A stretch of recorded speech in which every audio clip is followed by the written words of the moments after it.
Welcome to our study of the book of Revelation. We'll be studying the entire book of Revelation very quickly, and that we only have 24 lessons together. So buckle your seat belts, put your back seat tray in the upright position, and leave all explosives outside. We will be moving quickly. Now, Revelation is a difficult book, as everyone knows, and because of that, we're going to have a difficult task before us to get through the entire book of Revelation in just 24 30-minute segments.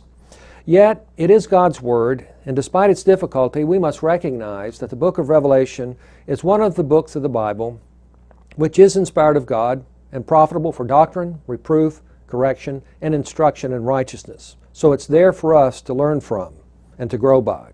In fact, the book of Revelation has as its title its first sentence, which is the revelation of Jesus Christ. The word revelation means to uncover, to open up, to unveil, and therefore it implies that it is a book that opens up to our understanding the various truths therein. And so certainly we must, as Christians, recognize that the book is not impossible to understand, even though in our modern Occidental culture it is difficult to understand because of our distance from the original audience and the original culture of the day. Our study will be engaging a general survey of the book of Revelation from chapter 1 all the way through chapter 22. And so we will be moving quickly, and we'll be giving a basic understanding of the book. We can't deal with all the details that we could possibly get caught up in, but we will be dealing with important issues that will help you to understand the book of Revelation as it was originally intended. In fact, I'll be providing the keys for its interpretation. I will trace out the basic flow of its developing progress, and we will emphasize its leading characters and show its overall meaning. And once all these are in place in your minds at the end of our study, I trust you'll have a good understanding of this book. Now, before we begin, we need to study a few technical details first. Unfortunately, too many Christians today will leap into the book of Revelation, not considering the introductory type issues that are necessary to understanding, and they will jump right into some of the most significant passages, some of the most dramatic, and therefore they don't really get a good footing before getting into the actual book of Revelation itself. So let's get started with our survey of the book of Revelation. I'll be following the outline that you have before you, and we'll begin at Roman numeral 1, Revelation's author. Revelation seems to be by the Apostle John. This issue is not a huge matter for us to develop at the beginning for interpreting Revelation, but there does appear to be some ways in which it can be significant for understanding certain aspects of Revelation. Revelation does appear to show some influence from John's gospel and also from John's style, as we'll notice a little later. And if Revelation is by the apostle, then it may explain his evident knowledge of some of the sayings of Christ that seem to be alluded to in the book of Revelation as we develop it. But there is much debate over who wrote the book of Revelation. Of course, liberals will discount the idea that John wrote the book of Revelation. They will say other people wrote it or that it was edited over the long term. A majority of evangelicals, though, will declare that John wrote the book. However, not all evangelicals. For instance, great scholars such as Leon Morris and Robert Mounts, who are evangelical scholars, doubt or at least say that they're not sure who wrote the book. However, I want to note up front, even though I'm going to be arguing that John wrote the book of Revelation, I want us to realize it is not necessary that we see John as the author, because it doesn't claim, the book of Revelation doesn't claim to be written by the Apostle John. For instance, it repeatedly says John, and it doesn't say John the Apostle, so we wouldn't be contradicting Scripture itself. Nothing in Revelation absolutely demands that it was written by John, as if he says something about Christ, and I was with him when he did this, that, or the other. And other books of the New Testament are not written by one of the original disciples of Christ, such as Mark and Hebrews and others. So there's nothing that is absolutely essential for John to have written it. However, I do believe John wrote the book, and I believe that there is suggestive evidence in that regard. And so let us notice now Roman numeral 1a, internal evidence for Johannine authorship. Now, firstly, the author specifically says that his name is John. And he says that 4 times. He says it 3 times in the first chapter and once at the end. Now, this doesn't say John the Apostle, but the very idea that he would so casually mention his name as simply John suggests that he was a very important John in the first century. And no other John in Christian circles could have written this book. John the Baptist died too early. John Mark is known in the Scriptures as Mark rather than John, and so it would seem that this casual reference to John implies someone prominent such as the Apostle John. Furthermore, the remarkable nature of Revelation suggests that the author is, as a matter of fact, someone who is authoritative. He gives strong warnings, he delivers powerful rebukes, and he demands immediate action. So he has authority backing him, such as the Apostle John would have had. Furthermore, interestingly, Revelation suits the temperament of John. We need to remember that John and James, who are brothers, in Mark 3:17, Jesus calls them the sons of thunder. They desire to have fire come down on Israel in Luke 9:54. And this is interesting because Revelation is filled with fire and thunder, so that it fits the very nature of John. We see thunder, lightning flashes, fire, and things of this sort all the way through Revelation. So that suggests to us that this does meet the character of John himself. And secondly, the author of Revelation is fully aware of the dignity of his office. He claims divine inspiration in the very opening of the book. He says it's the revelation of Jesus Christ which God gave him. God directly gave this revelation to him. And in other places in Revelation, he does specifically declare he is of inspired character. Also, he claims later in the book, in Revelation 22:9, as he's closing, he claims to be a brother of the prophets. Now, the apostles had the gift of prophecy, and therefore they could be linked with the Old Testament prophets as brothers of their prophets. And so, John, the apostle, would be a brother of the apostles, of the prophets in that sense. His work receives angelic attestation. In Revelation 22, verses 6 through 9, we see that the angels endorse what he has said, and that would be compatible with it being by the apostle. And furthermore, he appends a divine curse to the end of the book in Revelation 22, verses 18 and following, which show that it is coming with great authority, such as would be held by an apostle. And then thirdly, we discover striking similarities between the Gospel of John, the epistles of John, and the book of Revelation. Only in the Gospels and the epistles and the book of Revelation is Jesus called the Word, presented as the Lamb. Only in these books of the New Testament do we hear the water of life. And the concepts that repeatedly recur through the book of Revelation also recur in the Johannine epistles and gospel. The ideas of overcoming, keeping the commandments, no need of a temple, such as when Jesus talked to the woman at the well in John 4 and in Revelation 22. So these similarities tie the two together. Also, in both the Johannine epistles and the gospel, as well as in the book of Revelation, we have a prominent influence of the concept of witness. A legal witness is prominent. 1 John and Revelation also have similar concepts of conquering. And then also Zechariah 12:10 is cited in John 19:37 and in Revelation 1:7 in a very peculiar way. Both of those are cited alike, but it differs from the Old Testament. It differs from the Septuagint, which is the Greek version of the Old Testament. And so this similarity also shows us that these books are linked. In addition, we have shared antitheses in the book of Revelation. We have light set over against darkness. We have truth and falsehood contrasted. We have the power of God versus the power of the world. Furthermore, and finally, in this part of our study, we find that the number 7 is prominent in both the Gospel of John and in Revelation. The Gospel of John is structured around 7 miracles. Now, you read any technical commentary on the Gospel of John, you'll find that the focal points of the book of John are these 7 miracles. Well, in Revelation, of course, 7 occurs repeatedly. Now, we also need to look at, capital B, the external evidence for Johannine authorship. In the first place, let's notice that Johannine authorship is declared. We find a number of second century writers, Christian writers, just not long after the apostles die out, declaring that John the apostle actually wrote the book of Revelation. We've got Justin Martyr, Melito of Sardis, Irenaeus, Clement of Alexandria, Origen, Tertullian, Cyprian, Hippolytus, and also the Muratorian canon. And so these give a strong, unified witness that the early church believed that John the Apostle wrote Revelation.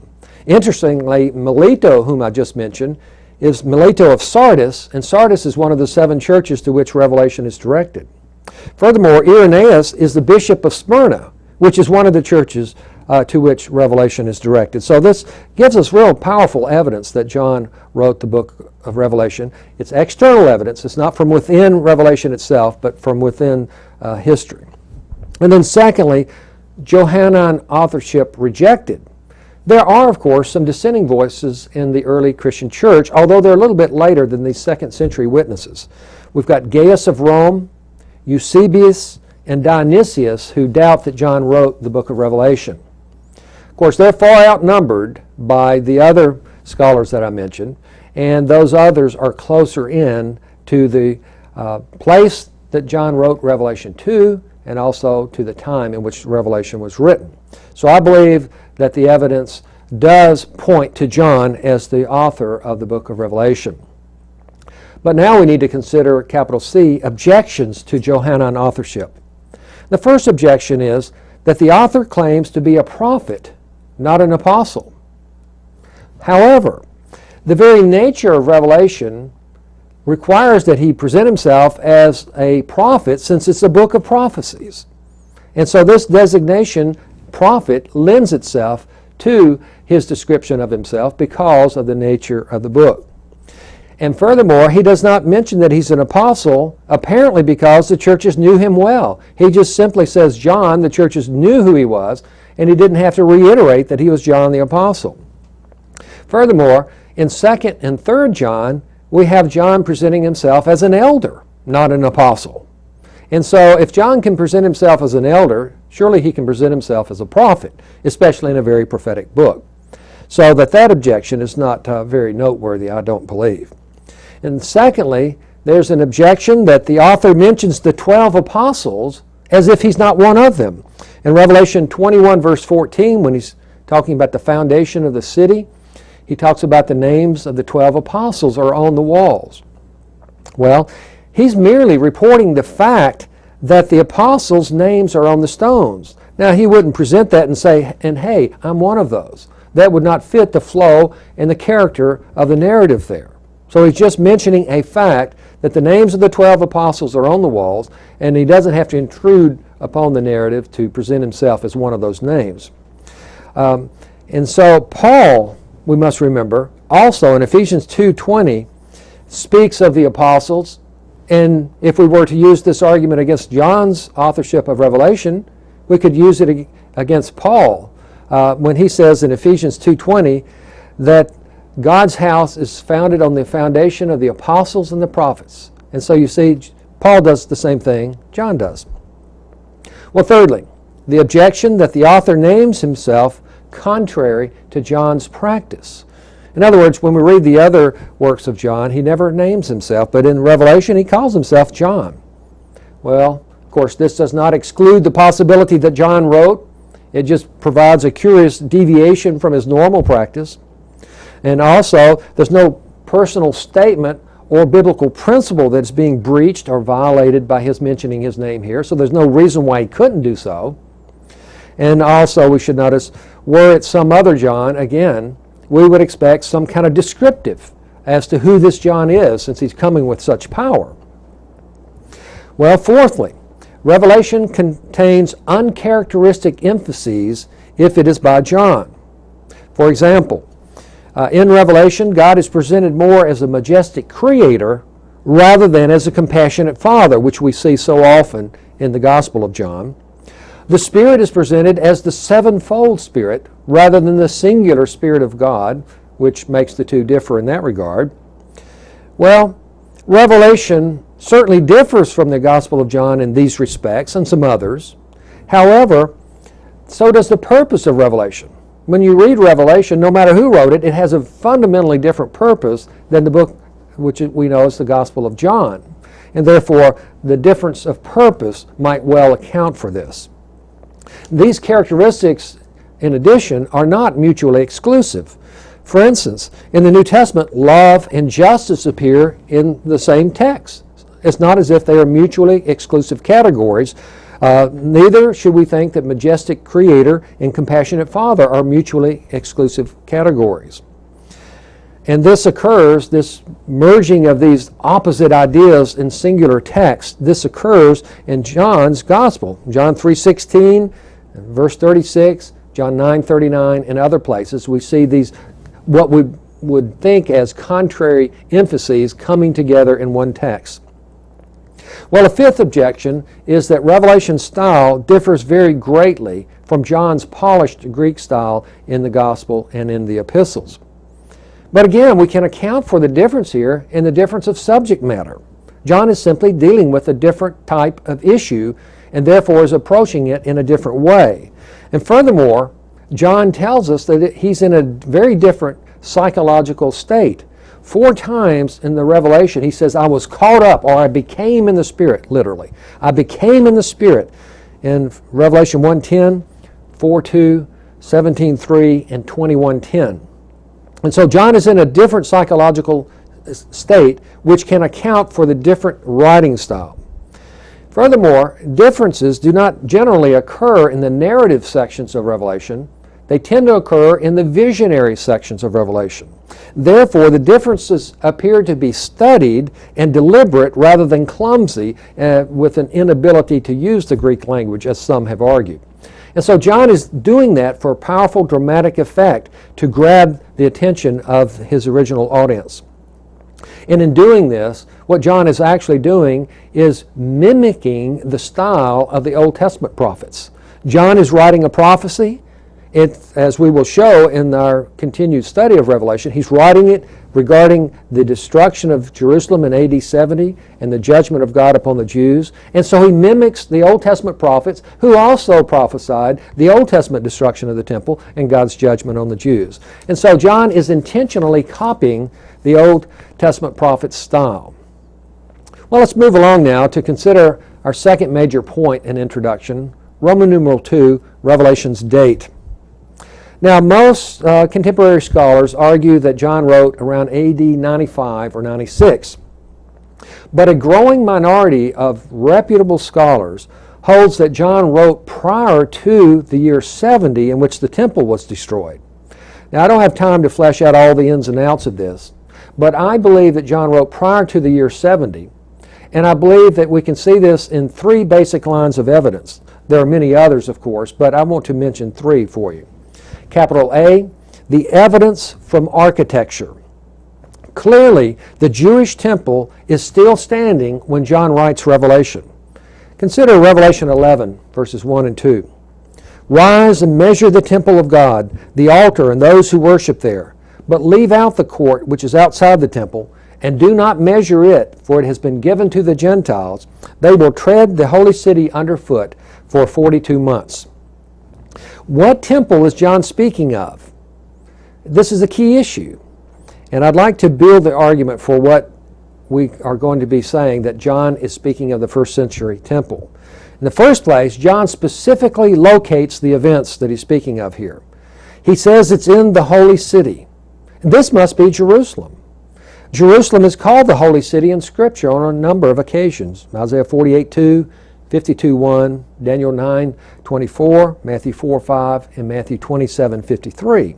And so the holy city is a proper designation in Scripture of Jerusalem. And furthermore, John expressly designates the city in view. In Revelation 11:8, just a few verses later, he says that this city is the city which spiritually is called Sodom and Egypt, where also our Lord was crucified. So he's saying that it is the holy city where the Lord was crucified, and that, very simply, is Jerusalem. So it must be Jerusalem. But then secondly, notice that John expressly mentions a temple in this holy city. this must be the Herodian temple of the first century. The place where we find the temple is in Jerusalem. We see Jesus there, we see Paul there, and many activities go on in the temple in the New Testament record. How can anyone reading this book, referring to the holy city, and talking about a temple, not assume that it's the temple in the holy city, the temple known as today as the Herodian temple? The backdrop of the prophecy regarding the temple is interesting too. John very clearly appears to be drawing his statement in Revelation 11, verse 2, from Luke chapter 21, verse 24. When we read what Jesus said in Luke 21, 24, and we compare it to what John says in Revelation 11, 2, we're going to see that John is reflecting what Jesus taught. In Luke 21, 24, when Jesus is prophesying the destruction of the temple, as we find out from Luke 21, 5 and 6, in Luke 21, 24, he says, Jerusalem will be trampled underfoot by the Gentiles till the time of the Gentiles be fulfilled. Well, in Revelation 11:2 we read, it is given to the Gentiles, and the holy city shall they trample underfoot for 42 months. So we have these strong correspondences. As you lay these two verses together, you'll see that there's obvious impact from Luke 21 into Revelation 11:2. Thus, the architectural evidence is the temple is still standing when John wrote, and we know the temple was destroyed in the year 70. Never been built since. And capital B, the evidence from sociology. The relationship between Christianity and Judaism that exists in the time that John wrote the book of Revelation is such that it befits the pre-70 era. In Revelation, John shows that Christianity and Judaism are still intermingling some. There's a tense intermingling, but they're still together. And this also shows, when we look at Revelation, that John is expecting that Israel will soon be judged. Where did I get this information? I'll just focus on one particular verse, Revelation 3:9. Jesus is speaking, and Jesus is writing to one of the 7 churches that John writes it down for him. And he says, I will make those of the synagogue of Satan who say they are Jews and are not, but lie, I will make them come and worship before your feet.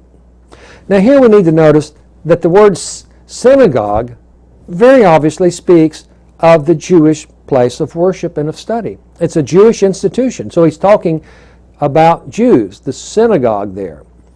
And who would call himself a Jew except someone who's racially a Jew, except maybe for Christians who see themselves taking over the place of Israel? No Roman, no Greek would want to be known as a Jew. They were the Jews were very disliked by these other nationalities because of their peculiar food laws, their Sabbath day not working, circumcision, and the general separateness, refusing to intermarry with them. The Jews simply were not well liked because of these features.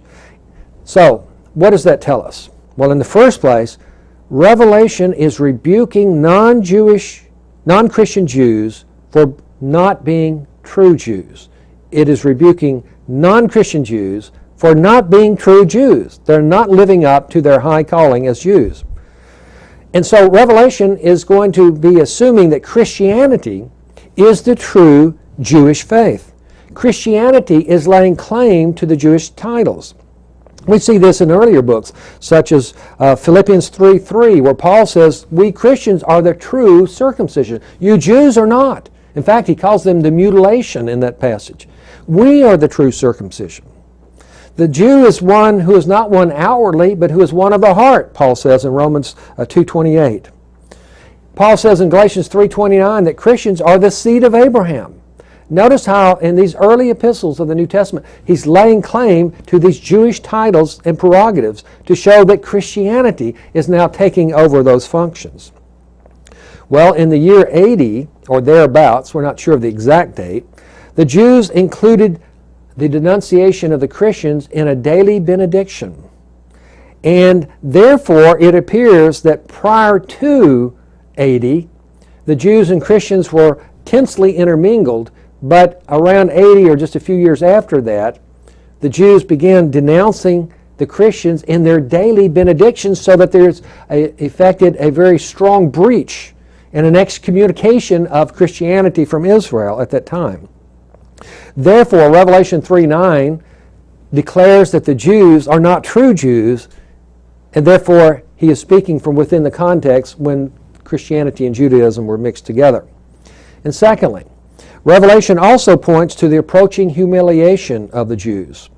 In Revelation 3:9, Jesus says, I will make them, notice the future tense, I will make them come and worship at your feet. Now, falling at someone's feet is an image of that person being submitted, being conquered, being humiliated. And this seems to speak of the coming destruction of the temple in AD 70. The Jews have the upper hand. They persecute Christians before 70, but in the year 70, their temple's destroyed and their power is vanquished. And so this implies that the destruction of the temple is coming and has not yet occurred. So when John writes, Christianity and Judaism have not yet fully separated, and the Jewish temple has not yet been judged. Capital C, the evidence from politics. In Revelation 17, verses 1 through 6, we have this seven-headed beast that appears. And there's strong evidence given in the imagery there that Nero is still alive, and Nero dies in the year 68. Let's look at this. In verses 9 and 10 of Revelation 17, we read, Here is the mind which has wisdom. In other words, I'm going to tell you something you need to understand if you want wisdom. The seven heads are seven mountains on which the woman sits, and they are seven kings. 5 have fallen, one is, the other is not yet come, and when he comes, he must remain a short while. Now, this is a key piece of data for understanding the date of the book of Revelation, because it's focusing on the current political environment of the day.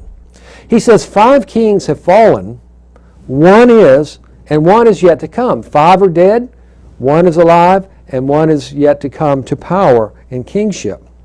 Well, what does this mean? Well, notice number 1, the original recipients. Everyone agrees that John wrote the book of Revelation during the Roman Empire. Therefore, the 7 mountains, which are represented by the 7 heads, must speak of the 7 hills of Rome. It's a universally recognizable feature of the city of Rome that it was located on the 7 hills, which are also 7 mountains. And so now we need to ask, well, what 7 kings are associated with the 7 hills of Rome? And that must be, because John's writing during the Roman Empire, that must be the first 7 emperors of Rome. This is the line of emperors. And notice all the emperors are called Caesars, so we begin the counting with Julius Caesar. 5 have fallen. That's Julius Caesar, Augustus Caesar, Tiberius Caesar, and also Gaius and Claudius Caesar are the 5 that have fallen, so they're dead. They're off the scene. But he says one is. The 6th one is Nero. He dies in the year 68. And he says the other has not yet come, and when he comes, he shall remain only a short while. Well, sure enough, Galba is the 7th emperor, and he reigns from June 68 to January of 69, just about 6 months, the shortest reigning emperor to that time. Nero, by the way, had reigned 13 and a half years. Galba's short rule is very remarkable, and therefore it gives us a clue that the one who has not yet come, the one who will remain only a short while, who is the 7th, is Galba, which means the 6th one who now is Nero, and he died in 68. And thus we have, I think, compelling evidence that Revelation was written prior to 70. Now, Roman numeral 3, Revelation's progression. Despite popular opinion from televangelists and dispensational commentaries on Revelation and such, despite popular opinion, Revelation is not a straight line, linear movement type of document. This assumption leads many astray. When you think you start at the beginning, work your way through, and you're seeing history unfold until the very end, you're mistaken. First, let's notice capital A, Revelation's progress stated. Revelation, Christian friend, is highly repetitive. It recapitulates and rehearses things it's already said. And we must note what most commentaries note regarding specifically the 7 seals, 7 trumpets, and 7 bowls. Most commentaries recognize that these are repeating the same series of events. Though they're not merely repeating them, as we read through them, we'll find that they're repeating them, but making them more intense and more dramatic. Most scholars recognize this movement, except for dispensationalists who hold to a linear view of Revelation.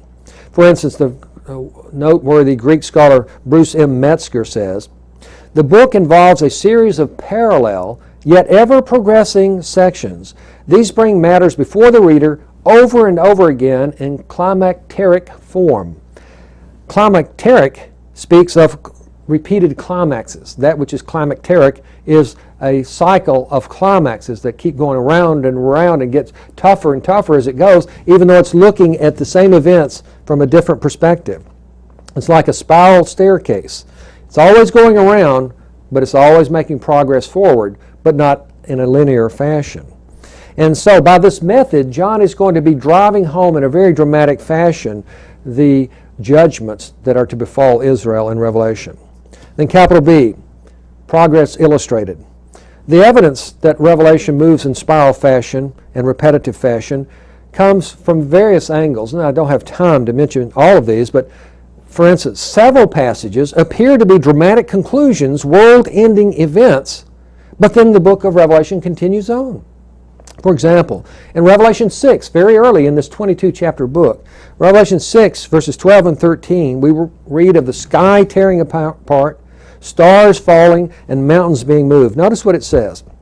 "And I looked when he broke the sixth seal, and there was a great earthquake, and the sun became black as sackcloth made of hair, and the whole moon became like blood, and the stars of the sky fell to the earth as a fig tree casts its unripe figs when shaken by a great wind. And the sky was split apart like a scroll when it is rolled up, and every mountain and island was moved out of its places."